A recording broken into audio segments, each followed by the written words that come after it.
Hey there, horror fans. Before I start tonight's video, make sure you hit that subscribe button and turn on notifications.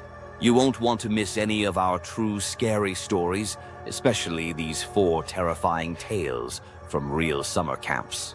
I've spent months collecting these stories from former campers and counselors who still have nightmares about what they experienced. So lock your doors, turn down the lights, and get ready. Just remember, these aren't campfire ghost stories. These really happened. And if you've ever been to summer camp, you might see your own experiences in a frightening new light. Let's begin. The Thing in Cabin 8. Lisa was excited for her first summer as a camp counselor. At 19, she had spent years as a camper herself at Lake Minnetonka Summer Camp in northern Michigan. Now she would guide a cabin of 12-year-old girls through the same amazing experiences she had loved. The first few days went perfectly. Lisa's 8 campers were sweet, if a little rowdy at bedtime. They settled into cabin life, enjoying swimming, crafts, and nature hikes during the day. But on the 4th night, something changed. Lisa woke around 2 a.m. to the sound of scratching. It seemed to be coming from the ceiling, slow, deliberate scratches that moved from one end of the cabin to the other, like something dragging itself across the roof.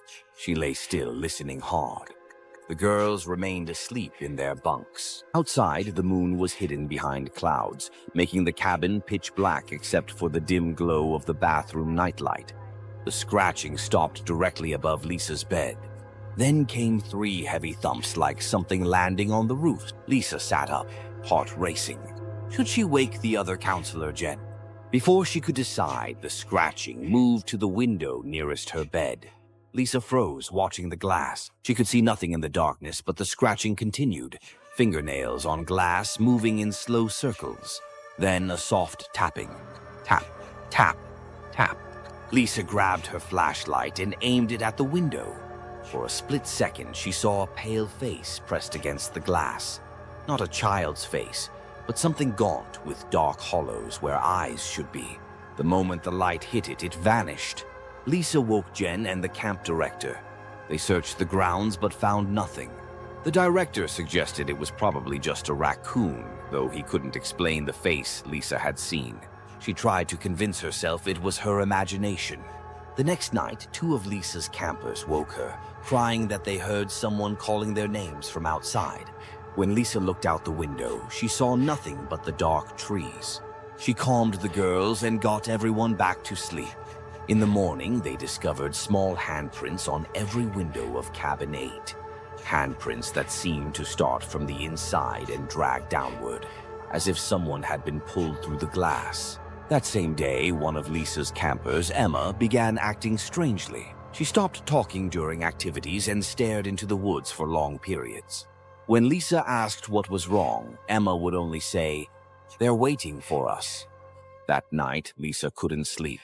She kept her flashlight ready, watching the windows and listening for scratching. Around midnight, she heard something new, a soft singing coming from the bathroom. She got up slowly, not wanting to wake the girls. The bathroom door was ajar, the nightlight casting a weak glow. Lisa pushed the door open wider and stifled a scream. Emma stood facing the corner, her forehead pressed against the wall. She was whispering something over and over. As Lisa moved closer, she could make out the words, "I'll bring them to you. I'll bring them all to you." Lisa reached out to touch Emma's shoulder.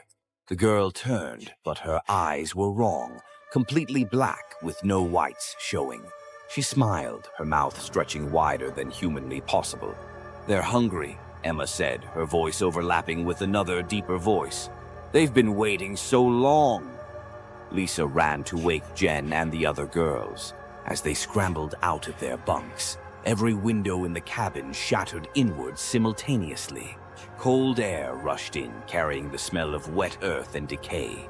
In the confusion, Emma slipped away. By the time the camp staff organized a search, dawn was breaking. They found Emma's nightgown by the lake, but no other trace of her. The camp director closed Cabin 8 and moved everyone elsewhere, claiming there was a structural problem with the building. The official story was that Emma had sleepwalked into the lake. Her body was never found. Lisa quit the next day. As she packed her car to leave, the camp handyman stopped her. "It happens every few years," he said quietly. "Always cabin 8, always takes one." "What does?" Lisa asked.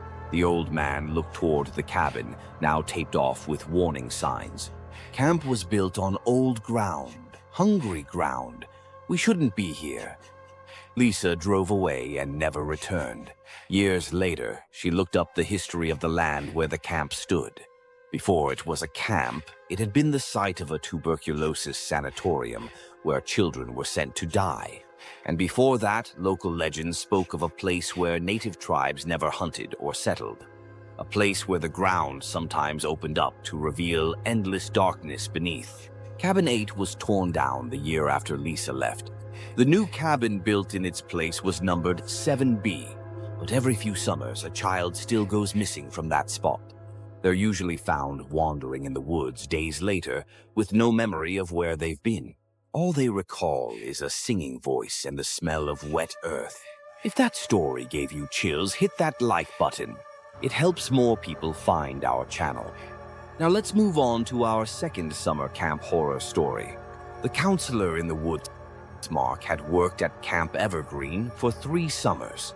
He knew every trail, every cabin, and every ghost story the campers told around the fire. He didn't believe any of them. At 22, Mark prided himself on being the level-headed counselor who could calm frightened kids after scary stories. The last week of the summer session was always Wilderness Week, when the oldest campers, 13 to 15-year-olds, spent 5 days hiking and camping in the forest surrounding the main camp. Mark was leading a group of 10 boys with another counselor named Trevor. They were 3 days into their trip when the strange things began. First, they found their camping supplies rearranged in the morning, though no one admitted to touching them. Then footprints appeared around their tents overnight. Adult-sized footprints that matched neither Mark's nor Trevor's boots. On the 4th morning, they awoke to find crude stick figures hanging from the trees surrounding their campsite. Just sticks tied together with what looked like human hair. The boys were spooked, but Mark insisted it was just another group of campers playing pranks. That night, as they sat around their campfire, Mark thought he saw someone standing just beyond the light's reach. A tall figure watching from between the trees. When he shined his flashlight, there was nothing there. Later, while the boys slept, Mark heard twigs snapping nearby, too deliberate to be an animal. He woke Trevor and they checked the perimeter of the camp. In the beam of their flashlights, they saw a man standing about 50 yards away, a thin figure in what looked like an old, dirty camp counselor uniform. When they called out, the figure turned and walked into the darkness. Probably just a hiker, Trevor said, though he sounded unsure. The next morning, they found a photo on the ground near Mark's tent. It was an old Polaroid showing a group of campers and counselors from what looked like the 1980s, based on the clothes and hairstyles. Someone had drawn a red circle around one of the counselors, a smiling young man with his arm around a boy. On the back of the photo, someone had written, "He took David." Unsettled, Mark radioed back to the main camp. The camp director told him to bring the boys back immediately. Something in her voice made Mark even more uneasy. As they packed up, one of the boys found another photo tucked into his sleeping bag. Another old Polaroid, this one showing the same counselor standing alone in the woods, but his face was scratched out with something sharp. On the back, "He takes one every summer." The hike back should have taken 4 hours, but soon Mark realized they were lost. Trails he knew well suddenly seemed different, leading them in circles. Trevor became increasingly agitated, checking his compass, which spun wildly no matter which way they turned. As darkness approached, Mark knew they needed to set up camp again. He chose a small clearing, trying to hide his growing fear from the boys. As they set up tents, Mark counted the group repeatedly, making sure all 10 boys were there. Around midnight, Mark woke to the sound of a child crying. He slipped out of his tent, counting the boys again as they slept. 10 boys. Trevor asleep in his tent. Everyone accounted for. But the crying continued, seeming to come from deeper in the woods. Mark knew he shouldn't go alone, but he couldn't ignore what sounded like a child in distress. He took his flashlight and walked carefully in the direction of the sound. About 100 yards from camp, the crying stopped. Mark stood in silence, listening. The forest was unnaturally quiet. No insects, no rustling leaves. Then he heard a twig snap behind him. He turned to find the counselor from the photo standing just feet away. In the beam of his flashlight, Mark could see that the man's uniform was rotted and covered with dark stains. His skin was gray and sagging, his eyes milky white. This was not a living person. They blamed me, the figure said, its voice like dry leaves scraping stone. But I tried to save him. Mark backed away slowly. Who are you? Richard Tanner, senior counselor, 1983. I found him taking David into the woods. I followed them. I tried to stop him. The figure's hands rose, showing deep cuts across the wrists. He killed me and hid my body. Then he told everyone I had taken the boy. Mark felt ice in his veins. Who? Who killed you? The figure pointed back toward the camp. He comes back every few years, wearing a new face, taking a new child. Mark ran back to the camp, his heart pounding. All the tents were exactly as he'd left them. He checked inside his tent, all the boys still asleep. Then he approached Trevor's tent. It was empty. Mark counted the boys again. 9. One was missing, a quiet kid named Aaron who had kept to himself most of the trip. Mark woke the remaining boys and gathered them together. As they stood frightened in the dark, they heard Aaron screaming somewhere in the forest. The sound cut off abruptly. Using his radio, Mark finally made contact with the main camp. When he told them Trevor had disappeared with one of the boys, the camp director's response chilled him to the bone. Mark, Trevor's been in the infirmary with a broken ankle for 2 days. We sent Jake to replace him yesterday. He should have reached you by now. But no replacement counselor had ever arrived. The man calling himself Trevor had been with them from the start of the trip. Search parties found Aaron's body 3 days later, buried in a shallow grave 2 miles from their campsite. Of the man who had posed as Trevor, they found no trace. But they did find the remains of Richard Tanner, just as the ghostly figure had described, hidden under rocks near a dried stream bed where he'd been for nearly 40 years. Camp Evergreen closed permanently that year, but in nearby towns, every few summers, a friendly new counselor arrives at a different camp.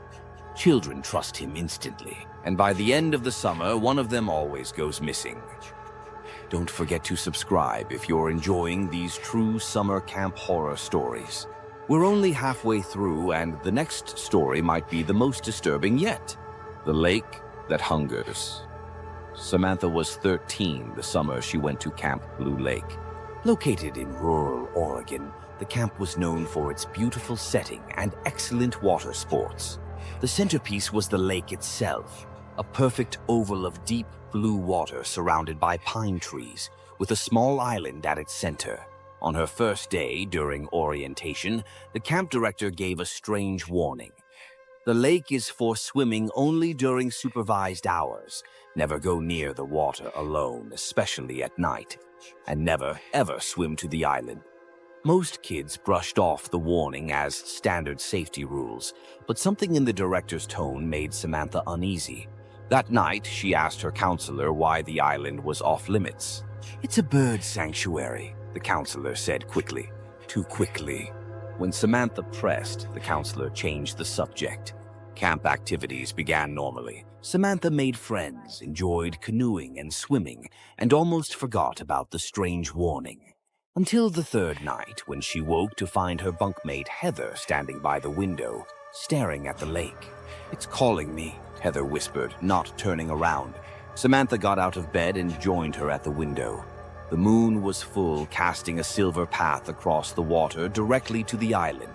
For a moment, Samantha thought she saw figures moving on the tiny beach of the island, thin, swaying shapes that weren't quite human. "Don't you hear it?" Heather asked, her voice dreamy and distant. Samantha listened. At first, she heard nothing. Then, faintly, she caught what sounded like singing. a wordless melody so beautiful it made her heart ache. It seemed to be coming from the island. Heather unlocked the window and started to climb out. Samantha grabbed her arm. "We can't go out. It's against the rules." "They're waiting for us," Heather said, pulling away. "They've been so lonely." Samantha shook her bunkmate hard, breaking whatever trance she was in. Heather blinked rapidly, looked confused, then burst into tears. She had no memory of what she'd said or why she was trying to leave. The next morning, Samantha tried to tell their counselor what had happened. The woman's face went pale, and she immediately took Samantha to the camp director's office. The director listened gravely, then made a phone call.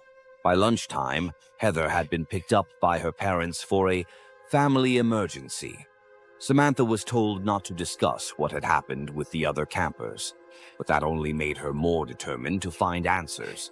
She started asking older campers and junior counselors about the island. Most just repeated the bird sanctuary story, but one kitchen worker in his late teens pulled her aside after dinner. "My grandfather used to live near here," he said quietly. "He told me stories about the lake. Before it was a camp, this was sacred ground for the local tribes. They believed the lake was a gateway to the spirit world. The island isn't really an island. It's the top of a stone structure that goes down into the earth, far deeper than the lake should be." "What did they use it for?" Samantha asked. The kitchen worker looked uncomfortable. "Sacrifices, according to my grandfather. They believed something lived in the deep part of the lake, something ancient that needed to be fed." That night, Samantha couldn't sleep. From her bunk, she could see the lake through the window, the island a dark shape against the water. Around midnight, she noticed lights moving on the water, flashlights bobbing as if carried by swimmers. The next morning, a girl was missing from another cabin. The counselor said she had gone home sick, but Samantha saw police boats on the lake circling the island. Divers went into the water. They found nothing. 2 days later, it happened again. A young camper sleepwalked out of his cabin and was found at the lake's edge, about to wade into the water. He told the counselors that the pretty singing people had invited him to the island. The camp directors held an emergency meeting with the staff. From her hiding place behind the dining hall, Samantha overheard fragments of their conversation. Something about it happening again, and every 7 years, and maybe we should close the camp permanently. That night, the singing woke Samantha from a deep sleep. It was louder now, impossible to ignore. She looked out the window and saw something that turned her blood to ice. The lake was glowing from beneath, a blue-green light illuminating the water from deep below. The island seemed to be moving, pulsating slowly like a heartbeat. And swimming toward it were dark shapes, dozens of them, all moving in perfect unison. Samantha recognized the camp counselors and staff, all swimming in a trance-like state toward the island. Behind them came others, shapes that emerged from the depths of the lake. Pale, elongated figures with oversized black eyes and webbed hands, their mouths open in that haunting, beautiful song. One figure stood on the shore, the camp director. In her arms was a small bundle. With horror, Samantha realized it was a child, limp and wrapped in a blanket. The director waded into the water. The pale creatures surrounded her, their singing reaching a crescendo. As the director handed the bundle to one of the creatures, the island seemed to split open, revealing a pulsing blue light from deep below. The creatures and their gift descended into the light, which flared brilliantly, then faded. The counselors began swimming back to shore, still moving mechanically. Samantha ducked away from the window and pretended to be asleep, her heart hammering in her chest. In the morning, another camper had gone home early. No one questioned it. The camp director's eyes looked hollow, her face drawn with guilt and something like relief.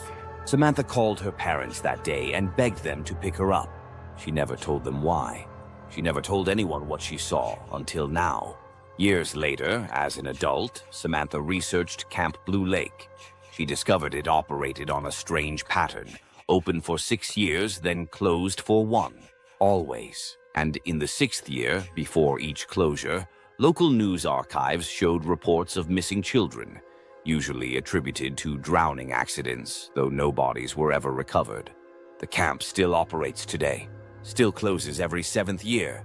And if you look at satellite images of the lake, you'll notice something strange about the depths around the island. According to sonar mapping, the lake bottom descends far deeper than it should, thousands of feet down in a perfect circle beneath the island, as if something enormous had once pushed up from below, or as if something is still down there waiting to be fed. If this story made you rethink your summer camp plans, hit that like button and get ready for our final and most terrifying summer camp horror story. The voice on the radio, Ryan's job at Camp Whisperwind, seemed perfect. As the communications and safety officer, he spent his days in the air-conditioned office while other counselors sweated through hikes and sports. His main responsibility was monitoring the emergency radio and coordinating between the main camp and the various outdoor activity sites. The camp was massive, covering over 300 acres of forest and mountains, with groups often hiking miles away from the central area. Each counselor carried a two-way radio to stay in contact. Ryan's first week was uneventful. Occasionally, a counselor would radio in about a minor injury or to report a change in their hiking route. Ryan would log it and relay any necessary information. On Monday of the second week, Ryan received a strange transmission. It came through on Channel 7, a channel they didn't use because it had always been full of static. "Hello, can anyone hear me? We need help." The voice was a man's, tight with fear. Ryan responded immediately. "This is Camp Whisperwind Base. What's your emergency?" Static then. "Thank God, we're lost. Our counselor, something's wrong with him. We can't wake him up." "Who is this? Which group are you with?" Ryan asked, already reaching for the emergency protocols binder. "We're from Cabin 10. We were hiking to Eagle Point. Please hurry." Ryan checked the schedule.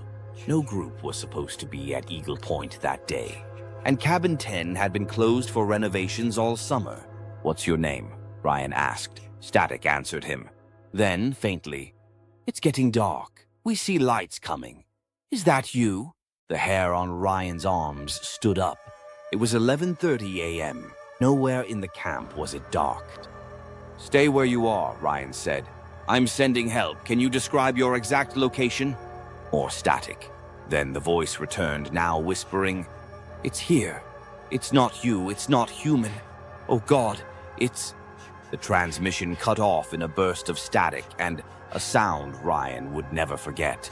A wet, tearing noise, followed by a scream that didn't sound like it came from a human throat.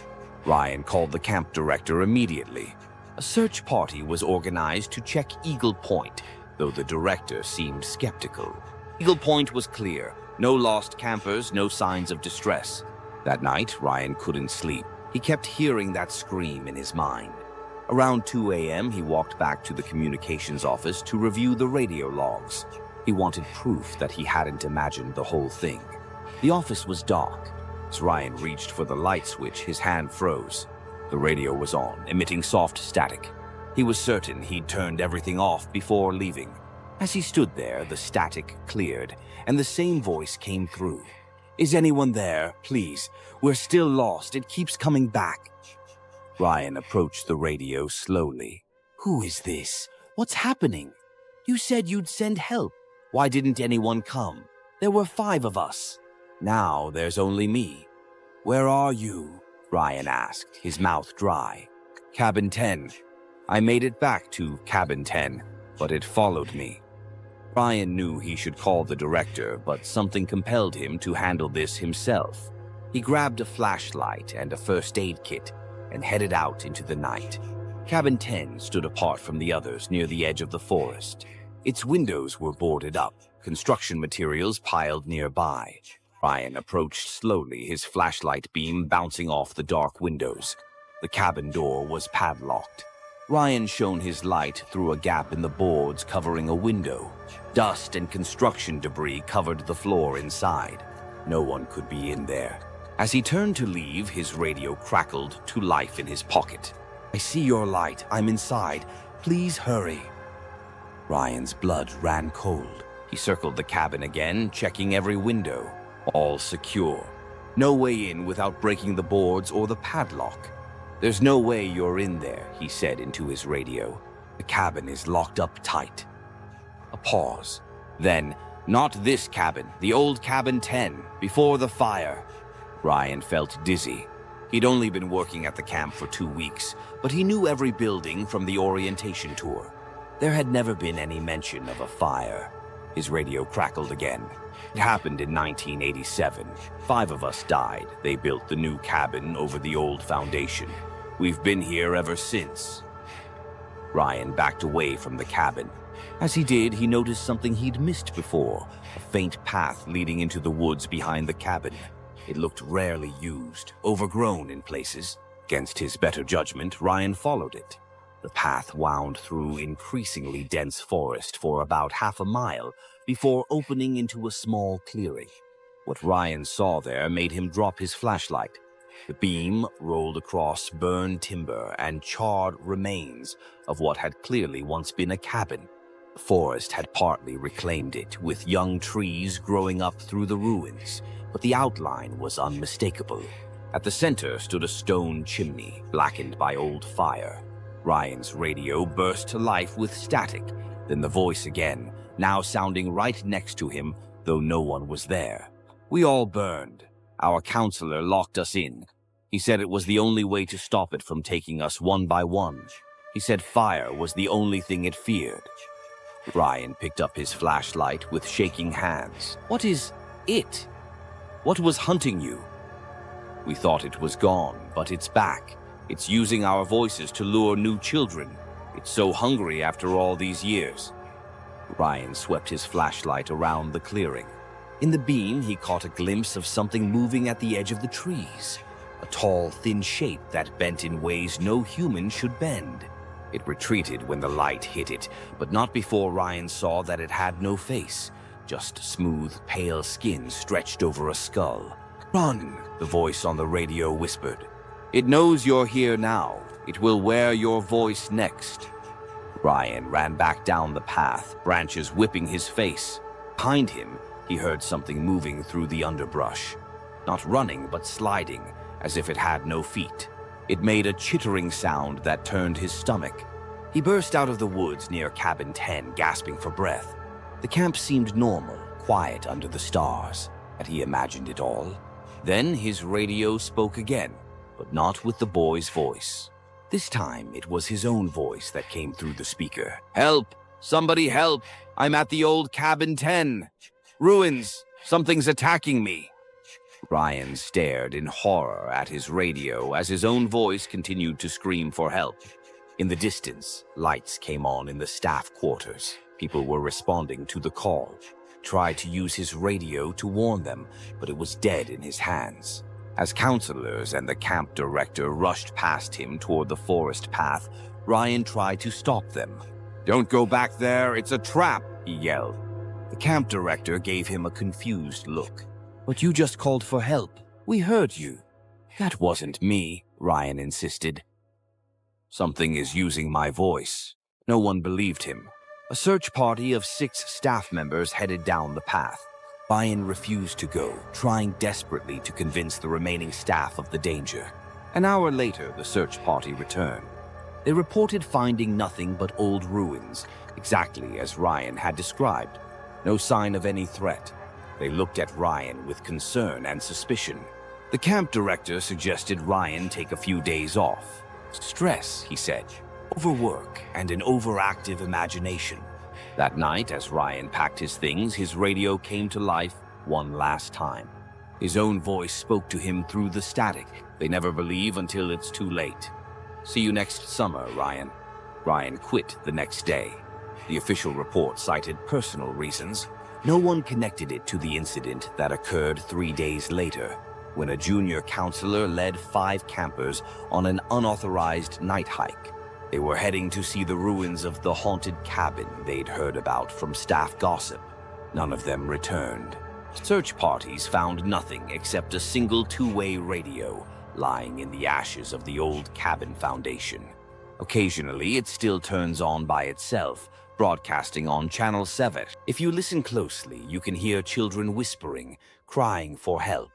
And sometimes in the background, you can hear something else, something that chittering as it hunts. Thank you for listening to these 4 real summer camp horror stories. If they scared you, please hit that like button and subscribe to our channel for more true horror tales every week. Leave a comment telling us which story frightened you most, or share your own summer camp horror story. It might be featured in a future video. Remember to check the reviews of any camp you're sending your children to this summer. And maybe pack an extra flashlight. The darkness at camp can hide many things, and not all of them are telling ghost stories around the campfire. Sleep tight, horror fans. I'll be back next week with more true scary stories, if you're brave enough to listen.